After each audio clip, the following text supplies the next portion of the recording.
الله الله الله الله الله. السلام علیکم ورحمۃ اللہ وبرکاتہ.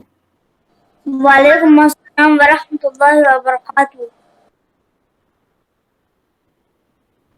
ان الحمد للہ نحمده ونستعینه ونستغفره ونعوذ باللہ من شرور انفسنا ومن سیئات اعمالنا من يهده الله فلا مضل له ومن يضلل فلا هادي له واشهد ان لا اله الا الله وحده لا شريك له واشهد ان محمدا عبده ورسوله اما بعد فان خير الحديث كتاب الله وخير الهدي هدي محمد صلى الله عليه وسلم وشر الامور محدثاتها وكل محدثة بدعة وكل بدعة ضلالة وكل ضلالة في النار. محترم حاضرین، سامعین و سامعات، ناظرین و ناظرات، کتاب التوحید کے اس درس میں آپ تمام حضرات کا خیر مقدم ہے. اللہ رب العالمین ہمارے اور آپ کے مل بیٹھنے کو قبول فرمائے. علم دین، علم نافع سیکھنے، اس کے مطابق عمل کرنے، اس کی دعوت عام کرنے اور اس راستے میں آنے والی مصیبتوں کے اوپر اللہ رب العالمین ہمیں اور آپ کو صبر کی توفیق نصیب فرمائے. ہم لوگ جس باب سے اس وقت گزر رہے ہیں وہ باب ہے بنی آدم کے شرک میں مبتلا ہونے کے اسباب. کس طرح سے انسانوں نے اللہ رب العالمین کے توحید کے اندر تبدیلی کی اور کس طرح سے وہ لوگ شرک کے اندر مبتلا ہوئے اور شرک کے اندر مبتلا ہونے کی وجوہات کیا کیا تھیں، اس سلسلے میں ہم پڑھ چکے ہیں. اب اس کے مسائل پڑھ رہے ہیں. تو کل جہاں رکے تھے اس سے آگے پڑھیے کوئی. الحمد لله وحده والصلاة والسلام على من لا نبي بعد أما بعد فأعوذ بالله من الشيطان الرجيم بسم الله الرحمن الرحيم. 4 لوگ بدعت و محدثات کو جلد قبول کر لیتے ہیں حالانکہ شریعت اسلامیہ اور فطرت سلیمہ ان چیزوں کو قبول نہیں کرتی. جی، چوتھی چیز مصنف رحمۃ اللہ علیہ نے کہا کہ لوگ بدعت کو بہت جلدی قبول کرتے ہیں، بدعت قبول کر لیتے ہیں، جبکہ شریعت اور فطرت سلیمہ بدعت کو قبول کرنے سے انکار کرتی ہے. بدعت کو قبول کرنے سے انکار کرتی ہے. سبب کیا ہے جی؟ سبب یہ ہے کہ شیطان بدعت کو لوگوں کے سامنے مزین کر کے، اس کو سجا کر کے، سنوار کر کے پیش کرتا ہے. اس لیے کبھی کبھی ایسا ہوتا ہے، دیکھیے گا کہ اگر کسی کو آپ کسی بدعت سے روک رہے ہیں، منع کر رہے ہیں کہ بھائی یہ بدعت کا کام ہے، یہ کیوں کر رہے ہو، تو دوسرا وہاں پہ اگر کوئی کھڑا ہوگا تو آپ کہے گا کیوں منع کر رہے ہو بھائی، اللہ تعالیٰ کی عبادت ہی تو کر رہا ہے. دنیا میں کتنے لوگ ایسے ہیں جو اور برائی کے اندر ملوث ہیں، مبتلا ہیں، ان کو کوئی منع کرنے والا نہیں ہے، اور یہ اللہ تعالیٰ کی عبادت کر رہا ہے، اس سے آپ اس کو روک رہے ہیں، اس سے آپ اس کو منع کر رہے ہیں. سمجھ رہے ہیں؟ یہ معاملہ ہوتا ہے. عام طور پہ لوگ اس کی سنگینی کو نہیں سمجھتے ہیں، اس کے قباحت کو نہیں سمجھتے ہیں، اور عام طور پہ ایسا ہوتا ہے. لہذا شیطان بدعت کو لوگوں کے سامنے بنا کر کے، سنوار کر کے پیش کرتا ہے. حق اور باطل کے درمیان تمیز لوگوں کی ختم کر دیتا ہے، اور اس کے بعد محبت کے نام پہ، عقیدت کے نام پہ، غلو کے نام پہ کم علم لوگوں کے سامنے اس کو بیان کرتا ہے، اور شیطان اس طرح سے اپنا ساز و سامان فروخت کرتا اور بیچتا ہے. لہذا ہمارے اور آپ کے لیے ہے نا، یہ بات جاننا ضروری ہے کہ شیطان ہمیشہ ہمارا دشمن ہے، اور وہ ہمارے دین کو بگاڑنے اور ہمارے دین کے اندر خرابی پیدا کرنے کے لیے ہمیشہ کوشش کرتا رہتا ہے. اسی لیے یہ بات، یعنی اس کا سبب یہ ہے کہ لوگ بدعت کے اندر کیوں پڑتے ہیں، باوجود اس کے کہ سب نبی صلی اللہ علیہ وسلم سے محبت کرتے ہیں. جی، کوئی بھی نبی صلی اللہ علیہ وسلم سے محبت کرنے والا شخص اس بات کو پسند کرے گا کہ وہ آپ صلی اللہ علیہ وسلم کی مخالفت کرے؟ بولیے. نہیں. بالکل نہیں کرے گا، اس لیے کہ وہ نبی صلی اللہ علیہ وسلم سے محبت کرتا ہے. لیکن شیطان اس کے دماغ میں یہ بات ڈال دیتا ہے کہ بھائی یہی عبادت کا طریقہ ہے، اصل دھوکہ دیتا ہے لوگوں کو، حق اور باطل کے درمیان ملاوٹ کر دیتا ہے. لہذا آج کل کے اس زمانے میں اور فتنے کے زمانے میں نجات یہی ہے کہ آدمی نبی صلی اللہ علیہ وسلم کی سنت کو مضبوطی سے تھام لے. اور یہ قاعدہ ہے جی، اس کو یاد رکھیے گا، جو آدمی اپنے لیے نجات چاہتا ہے اس کو چاہیے کہ وہ نبی صلی اللہ علیہ وسلم کی سنت کو مضبوطی سے تھام لے. اور جو بھی کوئی شخص اپنے گھر والوں کے لیے، اپنے آل و اولاد کے لیے، اپنے رشتہ داروں کے لیے نجات چاہتا ہے، اس کے لیے ضروری ہے کہ وہ ان کو سنت کی تعلیم دے اور نبی صلی اللہ علیہ وسلم کے طریقے کو ان کے سامنے کھول کر کے بیان کرے. چلیے. 5. شرک شروع ہونے کی بنیادی وجہ یہ تھی کہ حق اور باطل کو آپس میں خلط ملط کر دیا گیا تھا، جس کے 2 واضح اسباب تھے. ایک تو بزرگوں کے ساتھ حد درجہ کی عقیدت و محبت تھی، اور دوسرے یہ کہ بعض اہل علم و دین نے کچھ ایسے امور سر انجام دیے کہ جن میں ان کی نیتیں درست تھیں، مگر بعد والوں نے یہ سمجھا کہ ان اہل علم کی مراد کچھ اور تھی. جی جی، حق اور باطل کے درمیان، یعنی 5ویں چیز یہ ہے کہ یہ تمام چیزوں کے اسباب یہ ہے کہ حق اور باطل کے درمیان ملاوٹ کر دینا، خلط ملط کر دینا، ہے نا. اب غور کیجئے، صالحین سے محبت کرنا حق ہے یا باطل ہے جی؟ حق. حق ہے. شریعت نے اس کی اجازت دی ہے، بلکہ شریعت میں یہ مطلوب چیز ہے کہ آدمی اللہ کے ولیوں سے، صالحین سے محبت کرے. لیکن شرط لگایا اللہ کے نبی صلی اللہ علیہ وسلم نے کہ غلو نہیں ہونا چاہیے. شریعت نے یہ پابندی عائد کی کہ دیکھو جی، صالحین سے محبت کرو لیکن غلو سے خالی ہو کر کے کرو. بعض صالحین نے جو جاہل تھے، ان کو پتہ نہیں تھا علم، یا اہل علم کے جانب وہ منسوب تھے لیکن وہ خطورت کو سمجھ نہیں سکے، انہوں نے کیا کیا، صالحین کے محبت میں حق اور باطل کو ایک ساتھ ملا دیا. محبت تھا، محبت ان سے تھی اگر، تو چاہیے تھا کہ ان جیسی عبادت کرتے. اسٹیچو بنانے کی کیا ضرورت تھی؟ پتھر لگانے کی کیا ضرورت تھی؟ ان کے سامنے بیٹھنے کی کیا ضرورت تھی؟ نتیجہ یہ ہوا کہ بعد میں آنے والے لوگ ان کے اس عمل کو بھول گئے اور ان کی عبادت کرنا ان لوگوں نے شروع کر دیا. باطل پروان چڑھ گیا، چاہے اس کا قصد تھا یا نہیں تھا، یعنی جانے اور انجانے میں دونوں طریقے سے باطل وہاں پہ پروان چڑھ گیا. چلیے. 6. سورہ نوح کی اس آیت کی تفسیر ہے جس میں مختلف بتوں کے نام ذکر ہے. بالکل. وَقَالُوا لَا تَذَرُنَّ آلِهَتَكُمْ وَلَا تَذَرُنَّ وَدًّا وَلَا سُوَاعًا وَلَا يَغُوثَ وَيَعُوقَ وَنَسْرَ. اس میں ترجمان قرآن حضرت عبداللہ ابن عباس رضی اللہ عنہما کی تفسیر موجود ہے، جس کو ہم لوگ پڑھ چکے ہیں. چلیے.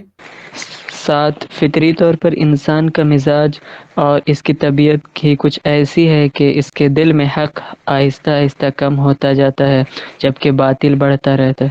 اللہ اکبر. اس کو سمجھیے جی، اس بات کو ہم لوگوں کو چاہیے کہ اس کو ہم غور سے سمجھیں. یہ بہت بڑی بات ہے. 7واں پوائنٹ جو ہے، جبلت الآدمی، آدمی کی یہ فطرت ہے کہ حق جو ہے اس کے دل کے اندر کم ہوتا ہے اور باطل اس کے دل کے اندر بڑھتا رہتا ہے. انسان کا دل جو ہے نا جی، اس کو کیا کہتے ہیں عربی میں؟ بولیے تو. قلب. قلب کہتے ہیں. قلب کو قلب کیوں کہتے ہیں جی؟ بولیے. قلب کو قلب کیوں کہا جاتا ہے؟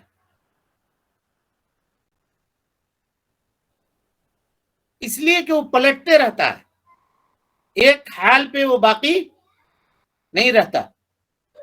سمجھ رہے ہیں؟ ہمارے ویڈیو آنے میں کوئی پریشانی ہے کیا؟ نہیں سر. ٹھیک ہے نا؟ جی بالکل ٹھیک. قلب کو قلب کیوں کہتے ہیں جی؟ اس وجہ سے کہتے ہیں کہ اس کے اندر تبدیلی ہوتے رہتی ہے. آج آپ کوئی چیز پسند کر رہے ہیں، کل چل کر کے وہ چیز آپ کو پسند نہیں ہوگی، ہے نا؟ آج آپ کو کوئی چیز اچھی لگ رہی ہے، 10 دن کے بعد 1 مہینے کے بعد وہ چیز آپ کو اچھی نہیں لگے گی، پھر بری لگے گی۔ انسان کا دل پلٹتا رہتا ہے، بدلتے رہتا ہے۔ تو آدمی کی فطرت یہ ہے کہ وہ چیزوں کو آج کسی چیز کو چاہتا ہے، پھر کل وہ کسی چیز کو چاہنا بند کر دیتا ہے۔ اور حق یہ ہے، یہ ہم کو اور آپ کو اچھی طرح سے جان لینا چاہیے کہ اگر آدمی اللہ رب العالمین سے ثبات قلبی کا سوال نہ کرے تو وہ کبھی بھی حق کے اوپر قائم نہیں رہ سکتا ہے۔ نبی صلی اللہ علیہ وسلم باوجود اس کے کہ اللہ رب العالمین کے آپ نبی ہیں، اپنے سجدے میں سب سے زیادہ کیا دعا کرتے تھے جی؟ یا مقلب القلوب ثبت قلبی علی دینک۔ بتائیے کیوں کرتے تھے؟ یا مقلب القلوب، اے دلوں کے پھیرنے والے، ہمارے دین کو ثابت، ہمارے دل کو تو ثابت قدم کر دے اپنے دین کے اوپر۔ کثرت سے اللہ کے نبی صلی اللہ علیہ وسلم سجدے میں جو دعا کرتے تھے وہ یہی دعا کرتے تھے، اس لیے کہ کس وقت کس کا دل پلٹ جائے، کس وقت کس کا دل بدل جائے، یہ کوئی آدمی نہیں جانتا۔ اچھا، آدمی کبھی کبھی کیا ہوتا ہے، چلیے دین اسلام کی طرف اس کا میلان ہو گیا، یہ ہم سب کے ساتھ ہوتا ہے، آپ لوگوں نے اس کو محسوس بھی کیا ہوگا، میلان ہے۔ اب وہ ایک مقام پہ پہنچنے کے بعد یہ سمجھنے لگتا ہے کہ چلو اب ہم گمراہی سے بچ گئے، اب ہم گمراہ نہیں ہو سکتے۔ جیسا جس دن سے اس نے یہ سوچنا شروع کیا، اس دن سے اس کے تقوی کے اندر کمی واقع ہونا شروع ہو جاتی۔ بالکل اسی طرح سے جیسے پانی کو کسی ایک پتھر میں لے جا کر کے آپ چھوڑ دیجئے اور بہت دنوں تک اس کو نہیں دیکھیے تو پانی کم ہوگا کہ بڑھے گا؟ بولیے، کم ہو جائے۔ اسی طرح سے خیر، اسی طرح سے ایمان انسان کے دل میں، اور جب خیر کم ہوگا تو اس کی جگہ پہ شر آئے گی، حق کے اندر کمی واقع ہوگی تو باطل اس کی جگہ پر آئے گی۔ اگر ہم لوگ اس بات کو سمجھ گئے کہ ہماری طبیعت اللہ رب العالمین نے اس طرح سے بنائی ہے کہ اگر ہم ذرا سا بھی غفلت کرتے ہیں اپنے تعلق سے اور اپنے نفس سے لڑائی کرنے میں تھوڑا سا بھی غفلت کرتے ہیں، خیر کو چاہنے میں تھوڑی سی بھی دیری کرتے ہیں، تو اس کے مکان پر، اس کے جگہ پر شر آ کر کے اپنی جگہ لے لیتی ہے، حق کی جگہ حق کمزور پڑ جاتا ہے اور باطل آ کر کے وہاں پہ غلبہ پا جاتی ہے۔ لہذا جب تک ہم لوگ زندہ ہیں، مرتے دم تک کبھی بھی ہم کو اپنے دین سے، اپنے ایمان سے غافل نہیں ہونا ہے، اور خاص کر کے اپنے دشمن سے کبھی بھی غافل نہیں ہونا ہے۔ شیطان ہمارا دشمن ہے نا؟ اور یہ بات میں نے آپ کو بتا دیا کہ جس دن آدمی یہ سمجھا کہ بھائی اب تو چلو ہم ٹھیک ٹھاک ہو گئے، ہم نیک ہو گئے، ہم متقی ہو گئے، پرہیزگار ہو گئے، اسی دن سے اس کے یہاں تقوی کم ہونا شروع ہو جاتا ہے، کیونکہ وہ مطمئن ہو گیا، اب اس پہ وہ محنت نہیں کر رہا ہے۔ بہت سارے لوگ آپ دیکھیے گا ان کے پاس سنت سے محبت ہے، عقیدے کے اعتبار سے سنت سے بہت محبت کرتے ہیں، علم کے اعتبار سے سنت سے بہت محبت کرتے ہیں، علم کہیں سنت اگر بیان کی جا رہی ہو اس کو سیکھتے ہیں، سنتے ہیں، نبی صلی اللہ علیہ وسلم کی حدیثوں کے اوپر پختہ اور مضبوط اعتقاد ہے، لیکن جب ان کو کہا جاتا ہے کہ عمل کرو بھائی دین کے اوپر، تو وہاں پہ آ کر کے ان کا ایمان کمزور پڑ جاتا ہے۔ یہاں تک کہ بعض لوگ ہے نا، طالب علم ہونے کے باوجود، علم سیکھنے والے ہونے کے باوجود فرض نماز اپنے گھروں کے اندر پڑھتے ہیں جی، بغیر عذر کے۔ اور اسی طریقے سے مطلب بالکل کھل کر کے ہم کو کہہ لینے دیجئے کہ آدمی ظاہری طور پر تقوی شعار، متقی اور پرہیزگار ہوتا ہے، لیکن جب وہ تنہائی میں ہوتا ہے تو اللہ رب العالمین کے حلال کردہ چیزوں کو ترک کرتا ہے اور اس کے حرام کردہ چیزوں کو انجام دیتا ہے۔ لہذا ہم کو ہمیشہ اپنے نفس کے اوپر گرفت مضبوط رکھنی ہے اور دین کے اوپر، خیر کے اوپر ثابت قدم رہنے میں اللہ رب العالمین سے مدد طلب کرنی ہے، اور اللہ تعالی نے جن چیزوں کو ہمارے اوپر حرام کیا ہے ان چیزوں سے مرتے دم تک اجتناب اور پرہیز کرنے کی ضرورت ہے، تب جا کر کے ہم مستقیم اور استقامت والے بندے بن سکتے ہیں۔ غفلت کی چادر کو اپنے اوپر سے نکال کر کے پھینکنا ہے، اور اسی طرح سے کبھی بھی ہم کو اپنے نفس کے تعلق سے غرور میں مبتلا نہیں ہونا ہے کہ بھائی چلو اب ہمارا کچھ نہیں ہو سکتا، ہم نہیں بگڑ سکتے، ہم تو اب نیک ہو گئے، صحیح ہو گئے، سمجھ گئے؟ اسی لیے بعض لوگوں کو دیکھیے گا گفتگو زیادہ کرتے ہیں لیکن عمل کی بات اگر آئے تو عمل میں وہ کم ہے، قلیل ہے، ان کا عمل بہت کمتر ہے، جبکہ سلف صالحین کو آپ اٹھا کر کے دیکھیں ان کے اعمال زیادہ تھے، اقوال ان کے کم تھے، بولتے کم تھے، عمل زیادہ کرتے تھے، سب کے سب مبارک تھے، اور ان کے اعمال اللہ رب العالمین کے نزدیک زیادہ ہوئے، اور اللہ رب العالمین نے ان کو پسند کیا، ان کے اعمال کو پسند کیا۔ لہذا اے مومنین کی جماعت، اپنے آپ کو سمجھیے اور اس بڑے معاملے کو سمجھنے کی کوشش کیجیے کہ اگر حق کو دیکھ بھال نہ کیا جائے، حق کی آبیاری نہ کی جائے، اس کے جڑ کے اندر کھاد اور پانی نہ ڈالا جائے تو کیا ہوگا؟ باطل دھیرے دھیرے دھیرے دھیرے نفس کے اندر داخل ہوگا، اور ایک وقت ایسا آئے گا کہ حق کو مار کر کے وہاں سے بھگا دے گا اور باطل دن کے اندر مضبوط ہو جائے گا۔ عقیدہ سیکھیے، حدیث سیکھیے، اس کے ساتھ عمل بھی کیجیے، حق بات کہیے اور سچ بولنے والے کا ساتھ دیجیے، سچ والوں کے ساتھ رہیے۔ چلیے 8 اسلاف اہل علم کے اس قول کی تائید ہوتی ہے کہ بدعت کفر کا سبب بنتی ہیں۔ یعنی سلف صالحین یہ کہا کرتے تھے کہ بدعت جو ہے یہ کفر کا سبب ہے، کفر کا سبب ہے، اور ہم پہلے آپ کو بتا چکے ہیں کہ بدعت جو ہے نا یہ کیا ہے؟ غلو کی سیڑھی ہے، غلو کی سیڑھی ہے، اور ہم یہ کہہ چکے ہیں آپ کو کہ ابلیس انسان کو ڈائریکٹ بدعت کی طرف نہیں لے کے جاتا، دھیرے دھیرے دھیرے اس کو بدعت کی طرف لے کر کے جاتا ہے۔ کبھی بدعت کیا ہوتا ہے؟ بہت چھوٹا ہوتا ہے نا، اور بولتا ہے کہ اس میں بہت خیر ہے بھائی، چلو یہ کام کرو، لیکن بدعت دھیرے دھیرے دھیرے دھیرے دھیرے بڑھتا چلا جاتا ہے، یہاں تک کہ انسان والعیاذ باللہ شرک باللہ کے اندر مبتلا ہو جاتا ہے، جیسا کہ ابلیس نے حضرت نوح علیہ السلام کے قوم کے ساتھ کیا، اور وہ واقعہ آپ کے نگاہوں کے سامنے ہے۔ چلیے 9 شیطان ابلیس بدعت کے انجام سے خوب آگاہ ہے کہ یہ کس طرح انسان کو تباہ کر دیتی ہے، اگرچہ بدعت جاری کرنے والے کی نیت اچھی کیوں نہ ہو۔ اللہ اکبر، جو بدعت کر رہا ہے اس سے زیادہ شیطان بدعت کی خرابی کو جاننے والا ہے، غور کیجئے گا۔ کیوں؟ اس لیے کہ جو بھی بدعت کو انجام دیتا ہے جی، وہ اس کی بری نیت نہیں ہوتی ہے، نیک نیت ہوتی ہے، خیر کا ارادہ کرتا ہے بیچارہ، عام طور پہ ایسا ہوتا ہے۔ پھر اس کے بعد وہ کیا ہوتا ہے؟ بدعت کے اندر پڑتا ہے، پھر وہ بدعت کے لیے لڑائی جھگڑا کرنا شروع کر دیتا ہے، جبکہ اس کی نیت، اگرچہ اس کی نیت درست اور صحیح ہے، تب بھی وہ اگر چاہے گا کہ صرف نیک نیتی کی وجہ سے گناہ سے بچ جائے تو ہو سکتا ہے جی ایسا؟ نہیں، بالکل نہیں ہو سکتا ہے، نیت چاہے جیسا بھی ہو۔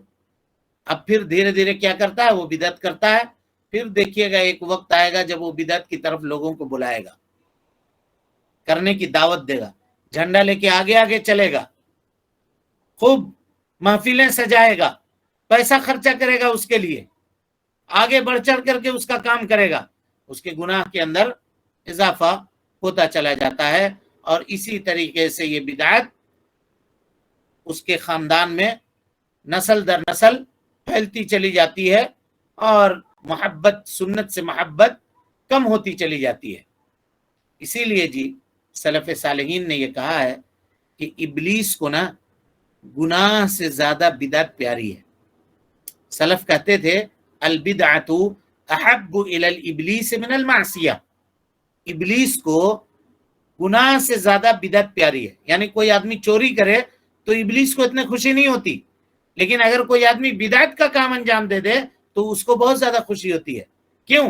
اس لیے کہ بدعت کرنے والا اس کی نسبت دین کی طرف کرتا ہے، اور بدعت دھیرے دھیرے انسان کو سنت سے دور کرتا چلا جاتا ہے، یہاں تک کہ معاملہ یہاں پہنچ جاتا ہے کہ وہ اللہ رب العالمین کے ساتھ شرک کرنے لگتا ہے۔ چلیے 10 اس باب سے ایک اور قاعدہ اور اصول ثابت ہوتا ہے کہ غلو سے قطعی طور پر اجتناب کرنا چاہیے، کیونکہ اس کا انجام اچھا نہیں ہوتا، اور جو غلو کی طرف مائل کرے اس کے متعلق بھی علم ہونا چاہیے۔ یہ قاعدہ کلیہ ہے کہ اللہ کے نبی صلی اللہ علیہ وسلم نے غلو سے ہم کو منع کیا ہے، اور غلو کرنے والے کا انجام کیا ہوتا ہے اس سے بھی اللہ کے نبی صلی اللہ علیہ وسلم نے ہم کو باخبر کیا ہے۔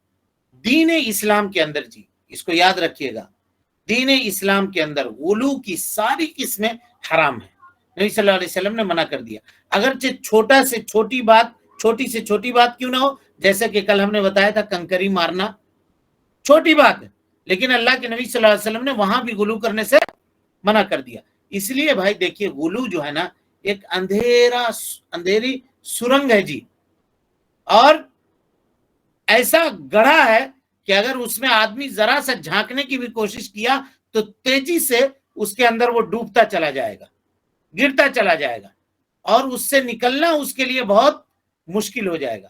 لہذا آدمی کو کبھی بھی غلو کے معاملے میں کمپرمائز نہیں کرنا چاہیے، اگرچہ وہ تھوڑا ہی کیوں نہ ہو۔ چلیے 11 قبر پر کسی صالح اعمال کی انجام دہی کے لیے بیٹھنا انتہائی نقصان دہ ہے۔ یہ ابھی آ رہی ہے، اس کے نیکسٹ والے باب میں، دوسرے باب میں اس کا خلاصہ ہوگا۔ چلیے 12 نمبر 12 مجسموں کی ممانعت اور ان کی مٹا دینے کی حکمت کا پتہ چلتا ہے۔ بالکل ہمارے اوپر، آپ سب کے اوپر یہ واجب ہے کہ مجسمے نہ بنائے جائیں، ہے نا، لیکن اگر کہیں مجسمہ پایا جاتا ہے تو واجب ہے کہ ہم اس کو مٹا دیں، اس کو ختم کر دیں۔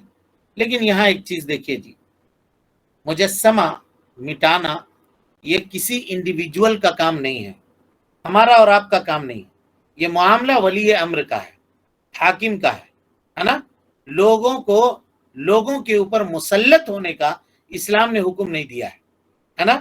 اہل علم کے نزدیک قاعدہ ہے، غور سے سمجھیے مسئلے کو، کہ کوئی بھی مفسدت کو کسی بڑی مفسدت سے دور نہیں کیا جائے گا۔ مثال کے طور پہ ایک جگہ پہ سارے لوگ امن، سکون اور چین سے رہ رہے ہیں، اور وہاں کوئی جا کر کے کسی اسٹیچو کو نقصان پہنچاتا ہے، نتیجہ یہ ہوتا ہے کہ اس سے بڑی مفسدت اور بڑا نقصان قوم کے اوپر آ جاتا ہے، قوم کے لوگ پریشان ہو جاتے ہیں۔ تو ایسا کام کرنا نہیں چاہیے۔ ولی امر ہے، ذمہ دار ہے، وہ دیکھے گا معاملے کو، اور معاملے کو دیکھنے کے بعد اس کا حق ہے کہ وہ اس کے ساتھ کیا کرے۔ ہر آدمی کو یہ اختیار نہیں ہے۔ اس کی ایک مثال لیجئے، اللہ کے نبی صلی اللہ علیہ وسلم نے جب مکہ کو فتح کیا اور مکہ کے اوپر جب آپ کی حکومت ہو گئی تو آپ صلی اللہ علیہ وسلم جو چاہے وہ کر سکتے تھے یا نہیں کر سکتے تھے؟ جی سن رہے ہیں آپ لوگ؟ جی سر، جی، مکہ پہ جب آپ صلی اللہ علیہ وسلم کی حکومت ہو گئی تو آپ جو چاہے وہ کر سکتے تھے، لیکن آپ صلی اللہ علیہ وسلم نے کعبے کو، یعنی خانہ کعبہ کو جیسا بنا ہوا تھا ویسے ہی چھوڑ دیا۔ اس کو حضرت ابراہیم علیہ السلام کے طریقے کے اوپر نہیں بنایا، ہے نا، اور اس کو اس حیت کے اوپر، یعنی اس فاؤنڈیشن کے طرف دوبارہ نہیں لوٹایا جو فاؤنڈیشن حضرت ابراہیم علیہ السلام کے زمانے میں موجود تھا۔ حضرت ابراہیم کے زمانے میں جو خانہ کعبہ تھا اس کا 2 دروازہ تھا جی، ایک طرف سے لوگ داخل ہوتے تھے، دوسرے طرف سے لوگ نکلتے تھے۔ ابھی خانہ کعبہ کا دروازہ دیکھیے گا، زمین سے 6-7 فٹ اوپر ہے، جبکہ دروازہ زمین سے نیچے لگا ہوا تھا۔ یہ مکہ والوں نے کیا تھا، اس کو اوپر کر دیا تھا کہ وہ جس کو چاہتے تھے اس کو اجازت دیتے تھے، اور ایک لکڑی ہوتی تھی وہ لا کر کے سیڑھی وہاں پہ لگائی جاتی تھی، اور جس کے لیے وہ چاہتے وہ داخلے کی اجازت دیتے تھے، سمجھ رہے ہیں؟ لیکن اللہ کے نبی صلی اللہ علیہ وسلم جب مکہ کا کمانڈ آپ صلی اللہ علیہ وسلم نے اپنے ہاتھ میں لیا تو آپ نے خانہ کعبہ کے اندر کوئی تبدیلی نہیں کی۔ اسی لیے آپ صلی اللہ علیہ وسلم نے ام المومنین حضرت عائشہ صدیقہ رضی اللہ تعالی عنہ سے آپ صلی اللہ علیہ وسلم نے کہا کہ اے عائشہ، لولا ان قومکی حدیث عہد بکفر لہدمت الکعبہ، اگر تمہارے قوم کے لوگ اے عائشہ دین اسلام میں جدید نہیں ہوتے تو میں خانہ کعبہ کو ڈھا دیتا وَبَنَيْتُهَا عَلَى قَوَائِدِ ابراہیم، اور اس کو حضرت ابراہیم علیہ السلام کے فاؤنڈیشن کے اوپر دوبارہ بنا دیتا.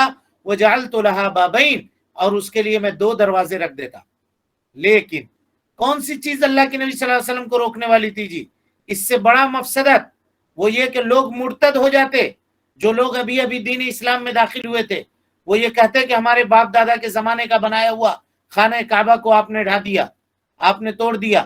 اسی لیے اہل علم نے یہ قاعدہ مقرر کیا ہے اس طرح کے مسائل میں جس میں اجتہاد کی ضرورت پڑتی ہے، اس میں افراد کو انڈیویجولی طور پہ دخل اندازی کرنے کی اجازت نہیں ہے. اس معاملے کو حوالے کیا جائے گا ولی امر کی طرف، علماء کی طرف، اور علماء بیان کریں گے اور ولی امر جو ہے وہ عمل کرے گا. کچھ لوگ کہتے ہیں آپ لوگ کیا کیا، خالی آپ لوگ بولتے ہیں. تو علماء کا کام یہ ہے کہ وہ بیان کر دیں گے، حق اور باطل کے درمیان فرق بتا دیں گے. کیونکہ ہمارے پاس صرف اتنا ہی پاور ہے. پاور اصل جو امیر ہے، جو حاکم ہے، جو حکمراں ہے، اس کے پاس پاور ہے، اس کے پاس پولیس ہے. وہ چاہے گی اپنے، اس کے پاس فوج ہے، اپنی فوج اپنے پولیس کو استعمال کر کے وہ جو چاہے وہ عمل کر سکتی ہے. سمجھ گئے؟ سمجھ رہے ہیں جی بات کو؟ جی چلیں. 13 اس تفصیل سے جہاں یہ واقعہ شرک کا عظیم واقعہ معلوم ہوتا ہے، وہاں اس بات کا بھی پتہ چلتا ہے کہ اس کا جاننا ضروری ہے، لیکن اکثر مسلمان اس سے غافل اور لا علم ہیں. بالکل بڑا عظیم واقعہ ہے یہ، لوگوں کے شرک کے اندر مبتلا ہونے کا. اور ہر آدمی کو چاہیے کہ وہ اس واقعے کو جانے، لیکن لوگ اس سے غافل ہیں. یہ جو عظیم قصہ آپ کے سامنے بیان ہوا، غلو صالحین کے سلسلے میں غلو کرنے کی ممانعت اور ابلیس کے مکر اور اس کے فریب سے انسان کو چاہیے کہ وہ ہمیشہ بچنے کی کوشش کرے. اس کی حاجت معاشرے اور سماج کے اندر بہت زیادہ ہے. لوگ بہت محتاج ہیں ان چیزوں کے سننے کا، ان چیزوں کے جاننے کا. لیکن آپ دیکھیے گا بہت کم دنیا کے اندر ایسے واعظ ہوں گے یا بہت کم ایسے دعات ہوں گے جو اس سلسلے میں گفتگو کرتے ہیں. لوگ بات کرے گا فلسطین کے بارے میں، کوئی کس کے بارے میں، مصر میں کیا ہو رہا ہے، اردوغان کیا کر رہا ہے، ترکیہ نے کیا کیا، فلاں نے کیا کیا، یہ سب بیان کرے گا. لیکن اس طرح کی باتیں بیان نہیں کرے گا. ہم بہت سارے دعات اور وعاظ کو، وعظ و نصیحت کرنے والے لوگوں کو، علماء کو آج کے اس دور میں پاتے ہیں کہ وہ توحید کے تعلق سے گفتگو کرنے میں کتراتے ہیں، ڈرتے ہیں، نہیں بیان کرتے ہیں توحید.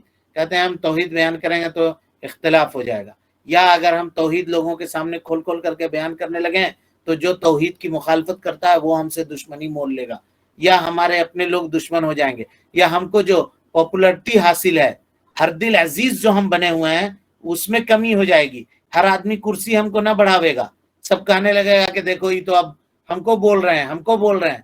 تو ٹھیک ہے، لیکن ضرورت اس بات کی ہے یہ سب ساری چیزیں دنیا میں رہ جائے گی. کب تک منہ بند رکھیے گا؟ دنیا میں رہ جائے گی. لیکن آخرت میں جو چیز کام آنے والی ہوگی وہ اللہ رب العالمین پوچھے گا کہ تم نے توحید بیان کیا تھا یا نہیں کیا تھا. چلیے.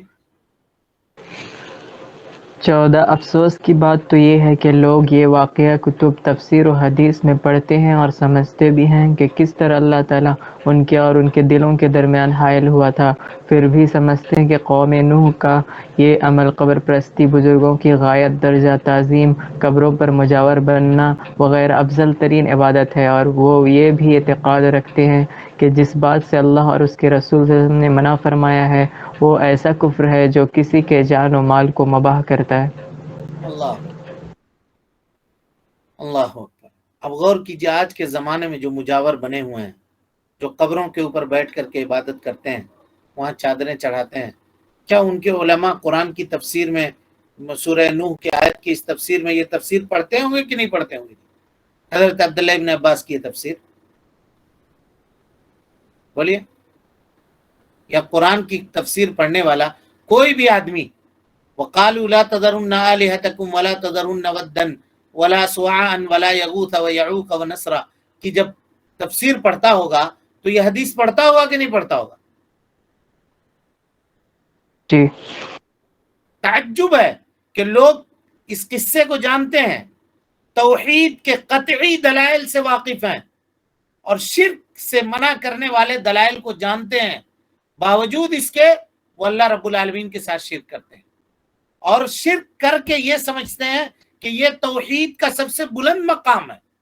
بزرگوں کے قبروں پہ جا کے چادر چڑھانا اس کو توحید سمجھتے ہیں، وہاں جا کر کے طواف کرنا، وہاں جا کر کے جھکنا، وہاں پھول چڑھانا، اس کو توحید سمجھتے ہیں۔ سمجھ میں آ رہی بات؟ تو یہ کیسے لوگ ہیں آپ دیکھیے، قرآن مجید سمجھتے ہیں، قرآن مجید پڑھتے ہیں، لیکن اس کے آیتوں سے احتجاج نہیں کرتے، توحید کی آیتوں سے دلیل نہیں پکڑتے۔ یہ سب کے سب مشرک ہیں، سب کے سب کیا ہیں؟ مشرک ہیں، اور ان کا معاملہ عجیب ہے۔ اللہ رب العالمین ہمیں اور آپ کو ہدایت عطا فرمائے اور اس راستے سے سلامتی عطا فرمائے۔ چلیے، اللہ اللہ اللہ اللہ اللہ اللہ اللہ اللہ اللہ